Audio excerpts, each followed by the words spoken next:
The autumn evening wrapped around the riverside gallery like silk. Golden lights spilling from floor-to-ceiling windows onto the cobblestone street below.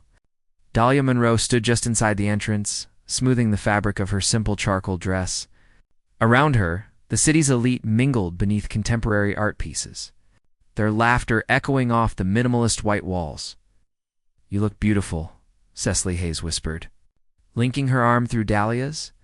Cecily's red hair cascaded over her shoulders, and her silver dress sparkled under the gallery lights. "Stop fidgeting. Your portfolio speaks for itself." Dahlia managed a nervous smile. She'd been invited because of her recent work transforming a historic brownstone into a celebrated boutique hotel. Critics called her designs breathtaking and emotionally resonant. Yet standing here among people who measured worth in stock portfolios and social connections, she felt small. The crowd shifted, and murmurs rippled through the room. Dahlia followed their gazes to the entrance, where a tall figure commanded attention simply by existing. Winston Fletcher, she realized, recognizing him from magazine covers. His tailored midnight suit fit perfectly, and his dark hair was styled with calculated precision. But it was his eyes, steel gray and assessing, that made her stomach tighten. The cold encounter Winston moved through the gallery like he owned it, which Dahlia recalled he partially did. The Fletcher family had invested heavily in the arts district, transforming abandoned warehouses into cultural spaces. He stopped occasionally to exchange words with gallery patrons, his smile polite but distant. Cecily nudged her forward. "Come on. The curator wants to introduce you to some investors." They approached a small group, discussing a sculpture near the back gallery. The curator, an older woman named Patricia, gestured enthusiastically as she spoke. "And this is Dahlia Monroe, the brilliant designer I mentioned. She has an eye for transforming forgotten spaces into something extraordinary." Dahlia extended her hand to the group, smiling warmly. Most responded with genuine interest, asking about her projects and design philosophy. She relaxed into the conversation, passion lighting up her voice as she described her vision for bringing warmth and character back to sterile modern buildings. Then Winston Fletcher joined the circle. "Monroe," Patricia said brightly, "I'd love for you to meet Winston Fletcher. His company is always looking for fresh design perspectives." Dahlia turned, meeting those gray eyes directly. For a moment, she saw nothing but cold assessment, like she was a painting he might purchase or pass over. She extended her hand. "Mr. Fletcher, it's a pleasure." Winston's gaze swept over her understated dress, her minimal jewelry, her simple hairstyle. His handshake was brief, almost perfunctory. "Dahlia Monroe," he repeated, his tone flat. "Patricia mentioned your work." "I specialize in boutique projects," he interrupted smoothly. "Small scale. Charming, I'm sure, but hardly groundbreaking."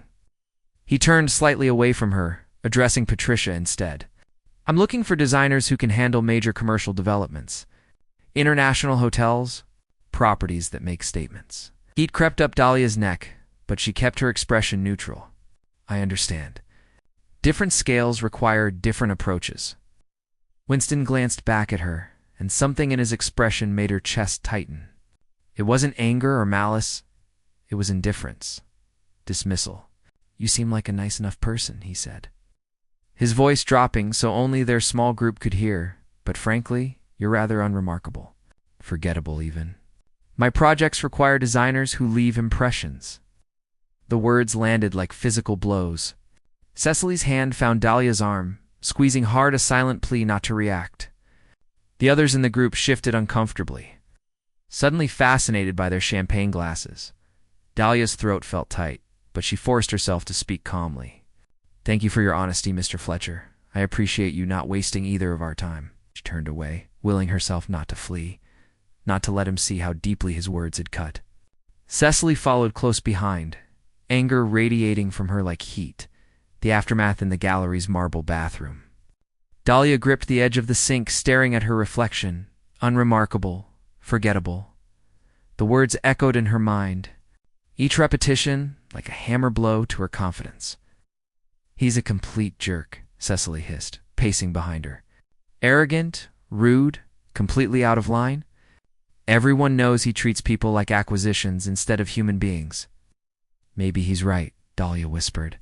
Maybe I am playing it too safe. Too small. Stop. Cecily grabbed her shoulders, forcing eye contact through the mirror. You are brilliant. Your designs have soul, Dahlia. They make people feel something. That brownstone project? People cried when they walked through it. Cried. When was the last time anyone felt emotion in one of Winston Fletcher's sterile glass towers? Dahlia took a shaky breath, then another. Slowly, something shifted inside her, not just hurt, but determination.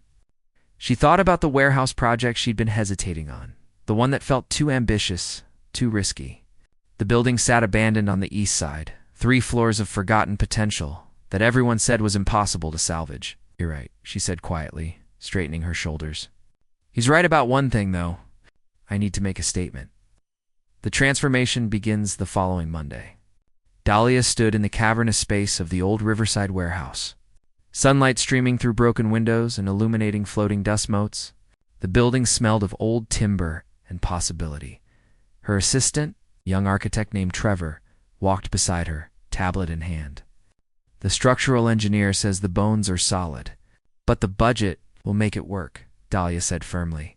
Her mind was already racing, seeing past the decay to what could be. Exposed brick, cleaned and sealed. The industrial beams painted matte black to contrast with warm wooden accents. Floor 2 ceiling windows installed where walls had crumbled. A central atrium flooded with natural light. Not a boutique project. A statement she spent the next 3 weeks consumed by the warehouse transformation. 16-hour days became normal. She personally selected every tile, every light fixture, every piece of reclaimed wood. When contractors said something couldn't be done, she found solutions. When the budget stretched too thin, she negotiated with suppliers, called in favors, even contributed her own savings. Cecily visited often, bringing coffee and encouragement. You're running yourself into the ground, she said one evening. Finding Dahlia surrounded by fabric samples and paint chips. I need this, Dahlia replied simply. I need to prove. She stopped, shaking her head. You need to prove nothing, Cecily corrected gently. But if you're going to exhaust yourself, at least come to Winston Fletcher's charity gala next month. His company is hosting it on their rooftop garden. I'm photographing the event. Dahlia looked up, surprised. Why would I do that? Cecily's smile turned mischievous. Because by then, this warehouse will be the talk of the city. And because sometimes the best revenge is showing someone exactly how wrong they were about you. The invitation accepted. 3 weeks later, the warehouse transformation was nearly complete. Design magazines requested early access. The local architecture community buzzed with excitement. Dahlia walked through the finished atrium, barely recognizing the space she'd first entered months ago. The central area soared 3 stories high. Natural light pouring through restored skylights. Warm wooden platforms created intimate conversation spaces at different levels, connected by floating staircases with glass railings. The exposed brick walls now glowed honey gold, complemented by lush vertical gardens that brought life and color. Contemporary art pieces carefully curated with the help of Patricia from the gallery added vibrancy without overwhelming the space's industrial character. It was bold. It was unexpected. It was anything but forgettable. Dahlia stood in the center, slowly turning to take it all in. Trevor approached, grinning. The opening reception is sold out. Press requests keep coming in. She nodded, feeling something settle inside her, not vindication. Exactly, but confidence. The kind that came from knowing your own worth regardless of anyone else's opinion that evening. She texted Cecily, I'll go to the gala. Response came immediately. Perfect. Time to show Winston Fletcher what remarkable actually looks like. Dahlia smiled, setting down her phone. She wasn't going for revenge or to prove anything to Winston Fletcher. She was going because she'd proven something to herself that his words, however cruel, didn't define her value.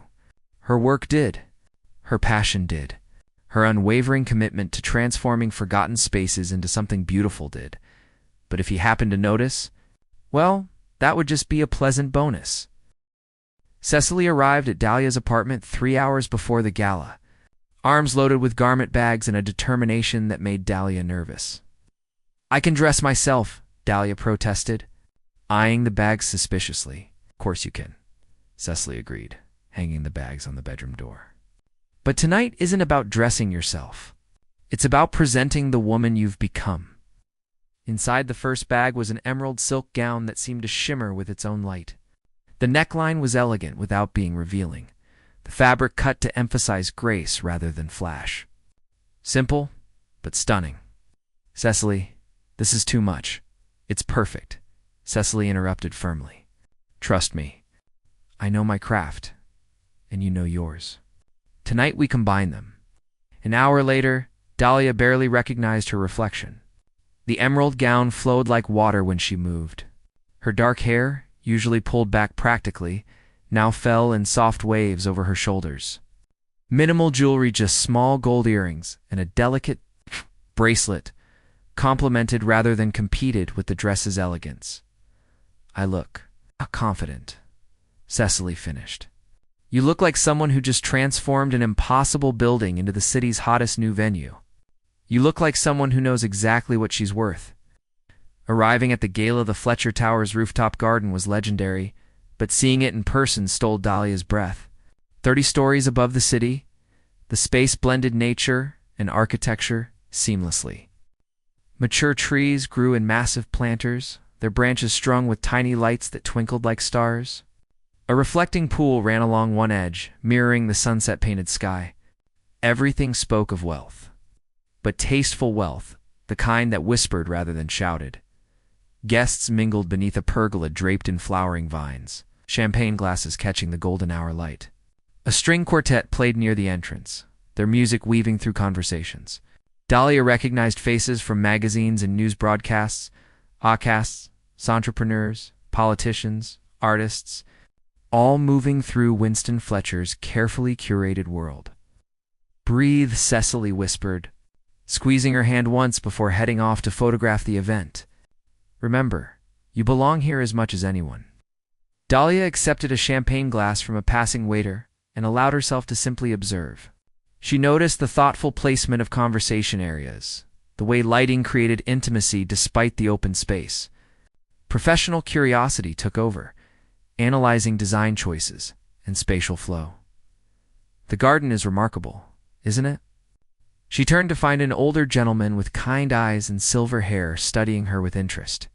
It is, she agreed. The way they've created distinct zones while maintaining visual cohesion is impressive. You have a designer's eye, he observed, smiling.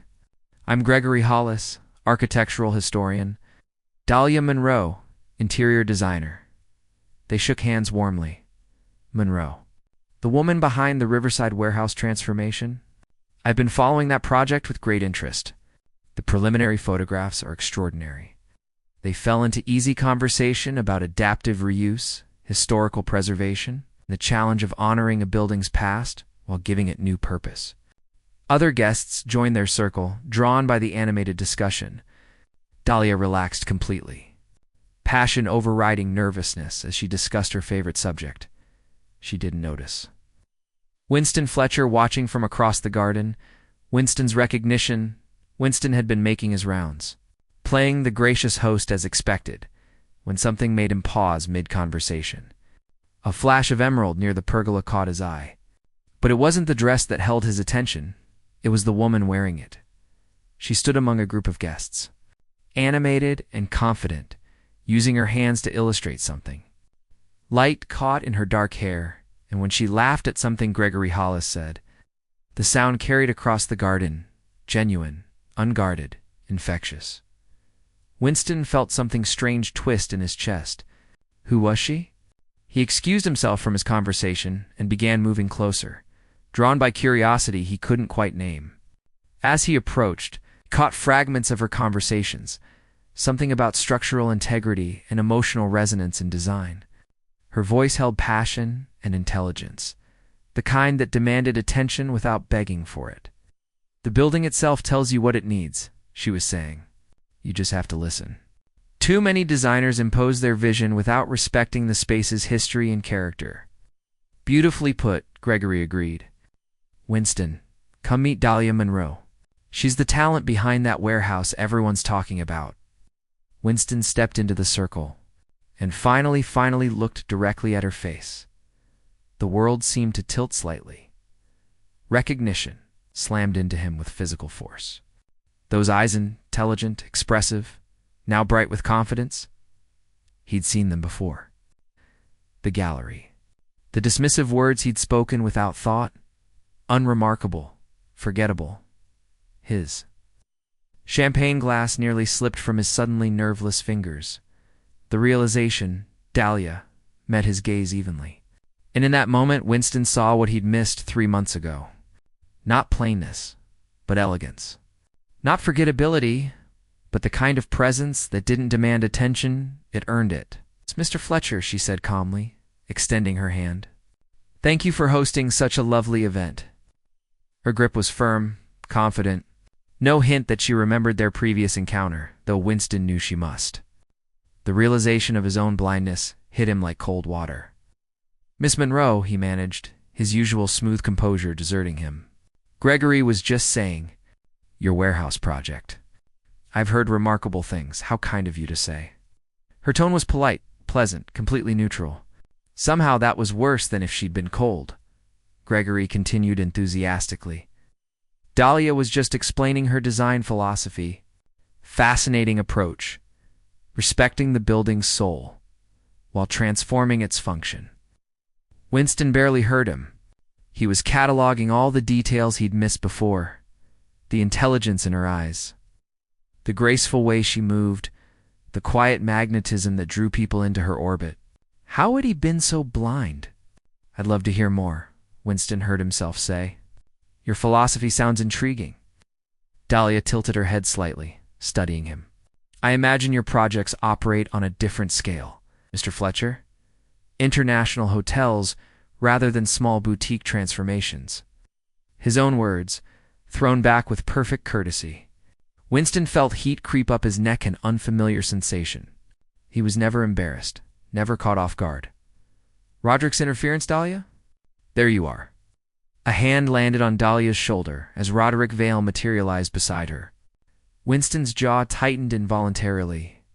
Roderick, his primary business competitor, wore his trademark charming smile, an expensive cologne that announced itself before he did. Roderick Dahlia greeted him with genuine warmth.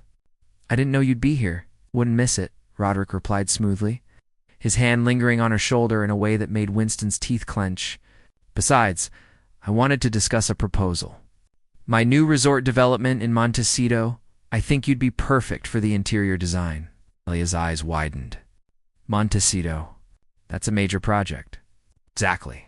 And it needs someone with vision. Someone who understands that luxury doesn't mean sterile."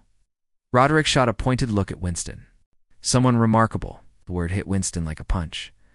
He watched Dahlia's expression, shifts, surprise, excitement, gratification. She and Roderick moved slightly away from the group, heads bent together in discussion. Gregory cleared his throat delicately. Interesting timing. Winston dragged his attention back to the historian. "What?" "Roderick's been circling that Montecito project for months. Funny how he suddenly knows exactly who Dahlia Monroe is and shows up at your gala to recruit her." Gregory's knowing look made Winston uncomfortable. "Almost like someone leaked that your company might be interested in her work." Winston's mind raced. Roderick loved nothing more than poaching talent Winston showed interest in. Which meant, "I haven't shown interest in her work," Winston said automatically, then realized how that sounded. "I mean, I haven't publicly, haven't you?" Gregory smiled slightly. "You've been staring at her for the past 15 minutes like she personally rearranged your understanding of the universe." The request watching Roderick charm, Dahlia set something primal loose in Winston's chest. It wasn't just business competition, though. That was certainly part of it. It was watching her smile at someone else. Watching her eyes light up with possibility while discussing someone else's project. He'd dismissed her. He'd called her unremarkable to her face. And now, Roderick Vale, of all people, was offering her the kind of opportunity Winston himself should have recognized months ago, when Roderick finally moved away to greet other guests. Winston didn't let himself overthink it. He crossed the garden to where Dahlia stood alone, looking out over the city lights. Miss Monroe. She turned, surprise flickering across her features before settling back into polite neutrality. Mr. Fletcher, I wonder if I might steal a moment of your time, of course. She remained still, waiting, giving him nothing. Winston realized he had no prepared speech, no smooth business pitch. He'd built an empire on knowing exactly what to say in every situation. And right now, standing before this woman in the emerald dress, he had no words. Your warehouse project, he began, then stopped. That wasn't it. He tried again. I've been following the coverage.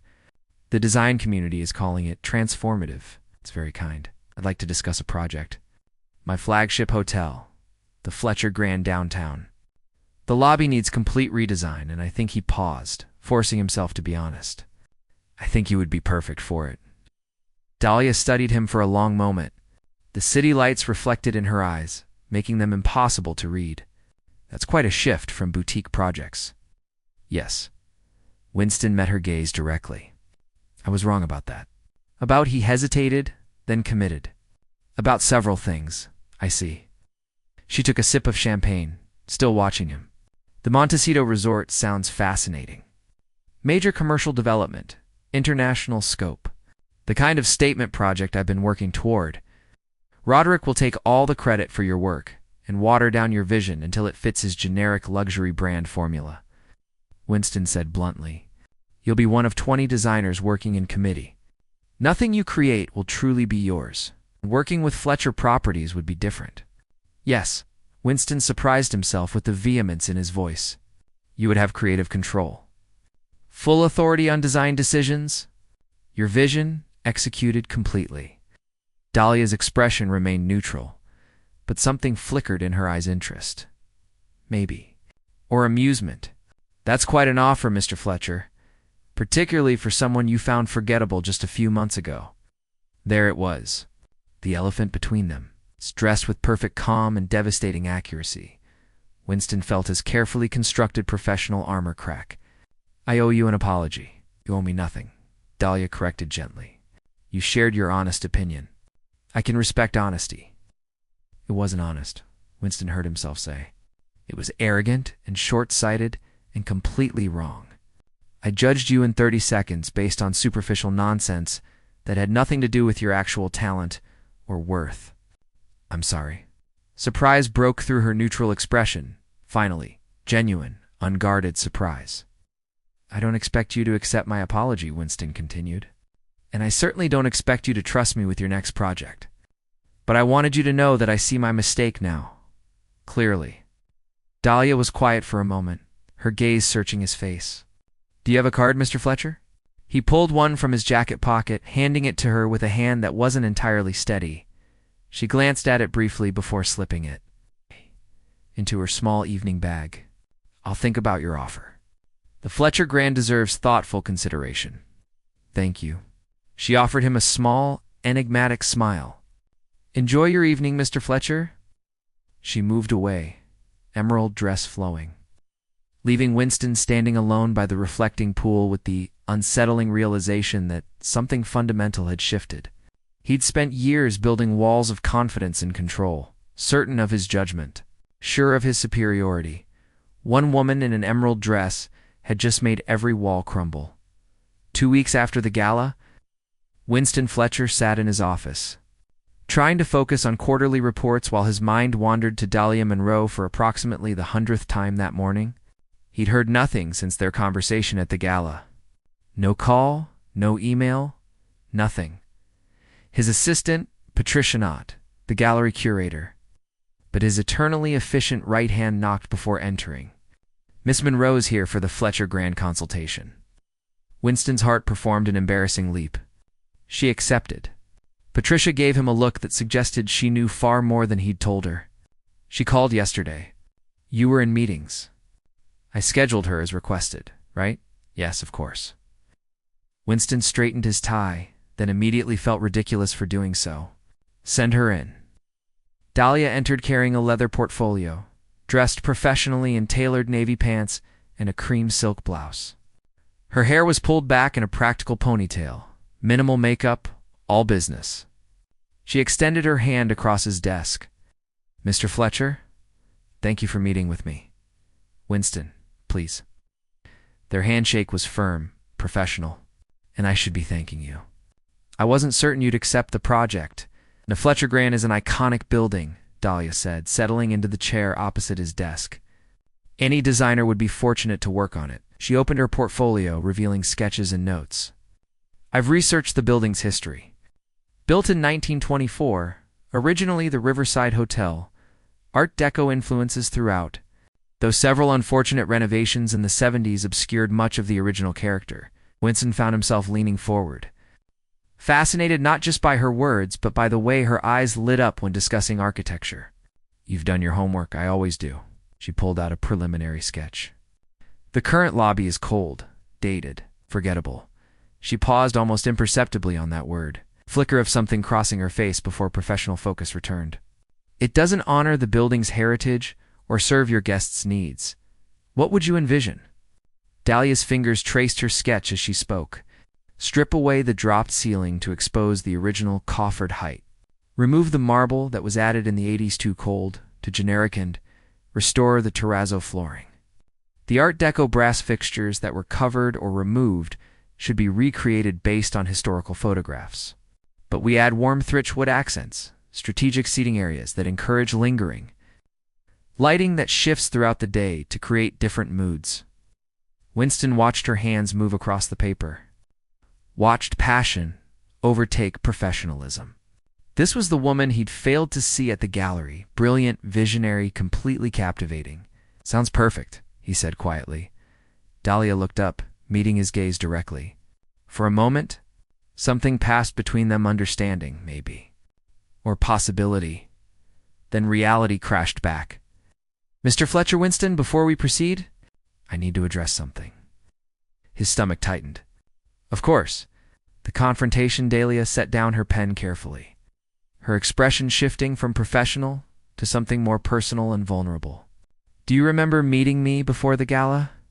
Winston's mouth went dry. The gallery opening? Yes, I remember.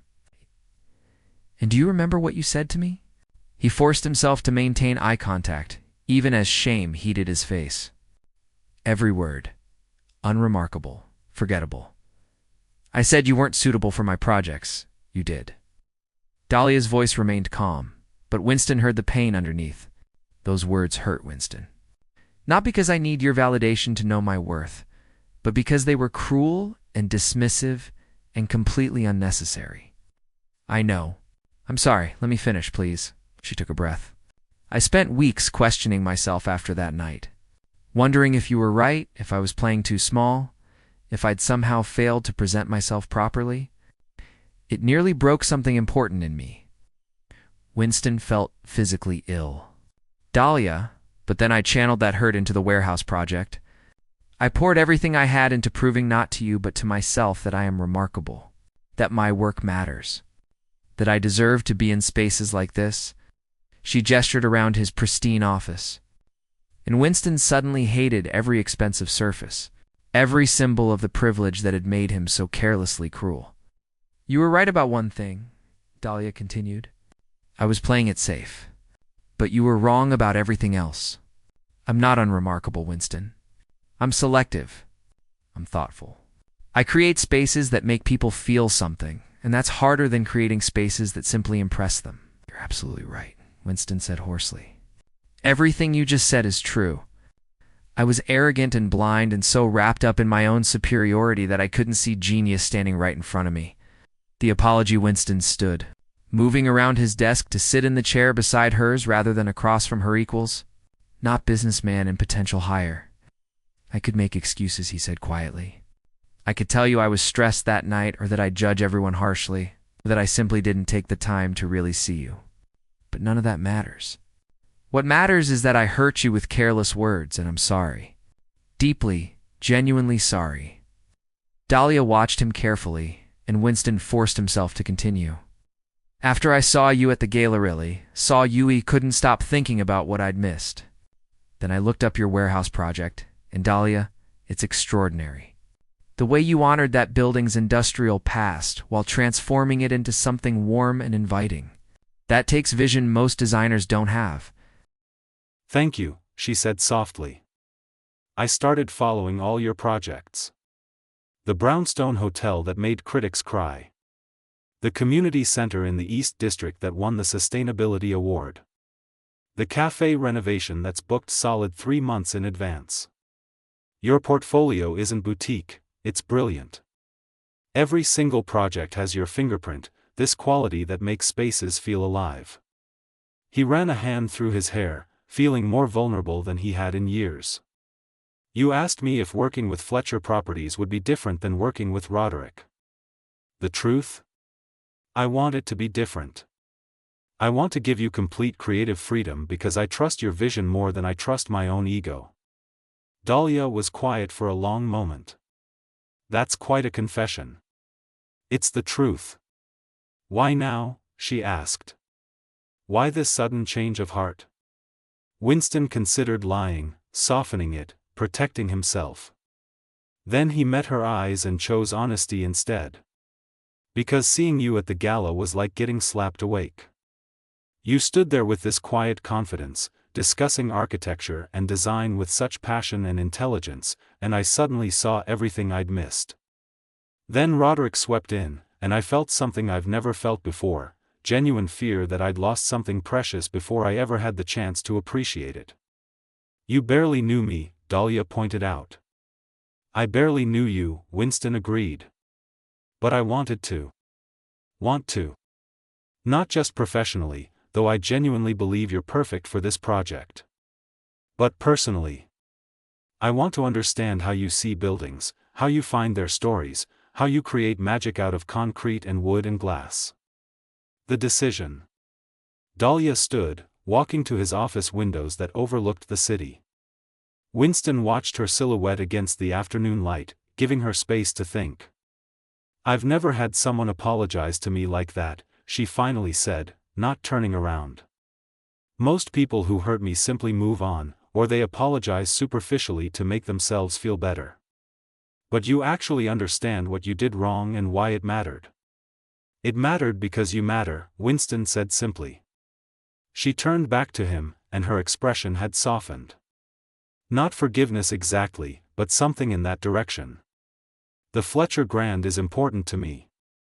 It represents exactly the kind of challenge I've been waiting for. But Winston, I need to be clear about something. Anything. If we do this, if I take this project, it's because I believe in the work. Not because of your apology or your recognition now. I don't need your validation of my worth. I understand. And, she continued, a slight smile playing at her lips, you'll have to earn my trust. Really earn it. That means respecting my decisions, trusting my instincts, and never, ever making me feel dismissed or overlooked again. Winston moved to stand beside her at the window. I can do that. I want to do that. Dahlia extended her hand. Then let's transform your lobby into something remarkable. He took her hand, holding it perhaps a moment longer than purely professional. Thank you. For giving me this chance. Don't thank me yet, she said, but her eyes were warm. Wait until you see what I'm going to do to your lobby. I'm thinking we restore that original staircase and make it the centerpiece, very dramatic entrance. Winston laughed, surprised by the lightness in his chest. Dramatic. I like it. 6 months later. The Fletcher Grand Lobby reopening was the social event of the season. Guests filed through the transformed space, gasps of delight echoing off the newly exposed coffered ceilings. The restored terrazzo floors gleamed under carefully designed lighting that seemed to make the entire space glow gold. But the centerpiece, the element everyone photographed, was the grand staircase. Dahlia had restored the original brass railings to their Art Deco glory, adding a runner in deep burgundy that drew the eye upward. At the landing, a massive stained glass window she'd commissioned caught afternoon light and scattered rainbow patterns across the walls. Winston stood beside her, watching guests experience the space. You did it. We did it, Dahlia corrected, smiling up at him.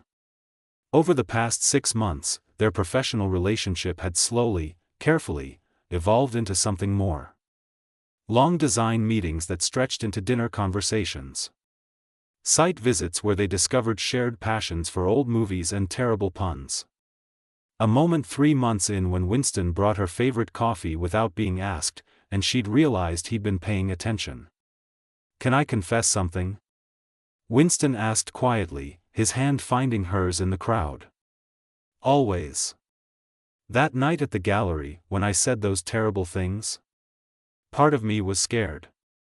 Dahlia turned to him, surprised. "Scared? You had this quality, this genuine warmth and passion, that made everyone around you light up. Patricia introduced you with such admiration. People wanted to hear what you had to say. And I felt threatened by that, by someone who commanded attention without demanding it." He squeezed her hand. "So I lashed out. Made myself feel superior by making you feel small." "That's very honest," Dahlia said softly. "I'm trying to be better. You make me want to be better." She leaned into him slightly, a gesture that would look casual to observers but felt intimate to Winston. "You are better. Not because of me, but because you chose to be." Roderick Vale appeared suddenly, champagne in hand, looking around the lobby with barely concealed envy. "Impressive work, Monroe. Though I still think the Montecito resort would have been more high-profile." "Perhaps," Dahlia agreed pleasantly. "But this project had better bones. Better vision." Her eyes met Winston's. "Better partnership." Roderick drifted away, and Winston laughed quietly. "Was that a dig at me or him?" "Both," Dahlia admitted, grinning. "But mostly him."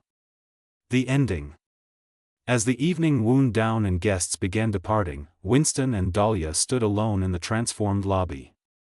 Around them, brass fixtures gleamed, terrazzo floors reflected golden light, and the grand staircase rose majestically toward the stained glass window. "Thank you," Winston said, "for taking a chance on me. On this." "Thank you for learning to see," Dahlia replied. "Really see, not just look." "I see you now," Winston said softly. "Completely. Remarkably." She smiled, that full genuine smile he'd come to treasure over months of working together.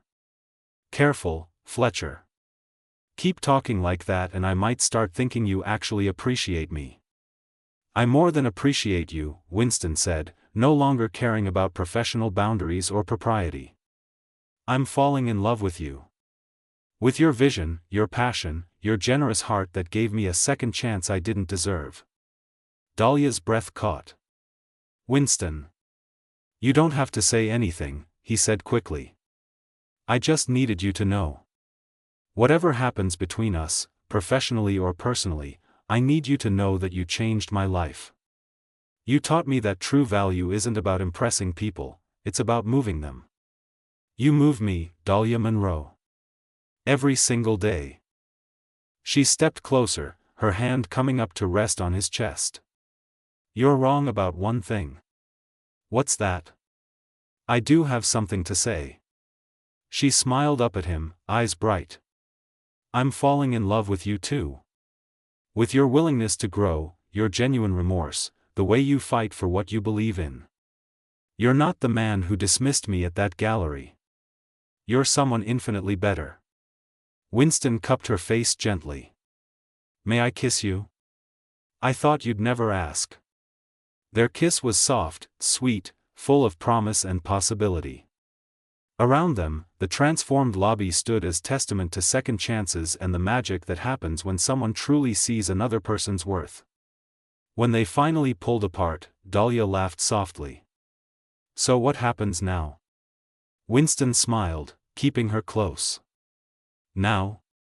We create something even more remarkable together. I have 17 hotels that need your magic touch." 17? She raised an eyebrow. "Someone's ambitious." "I learned from the best," he said, kissing her forehead. "Besides, I have a lifetime of proving I'm not the arrogant fool who called you forgettable. 17 hotels seems like a good start." Dahlia laughed, the sound echoing beautifully in the space they'd created together. Then we'd better get started, Mr. Fletcher. After you, Miss Monroe. Always after you. They walked hand in hand toward the exit, past the grand staircase and the glowing stained glass, leaving behind a space transformed by vision, trust, and the remarkable power of seeing someone, truly seeing them, for who they really are.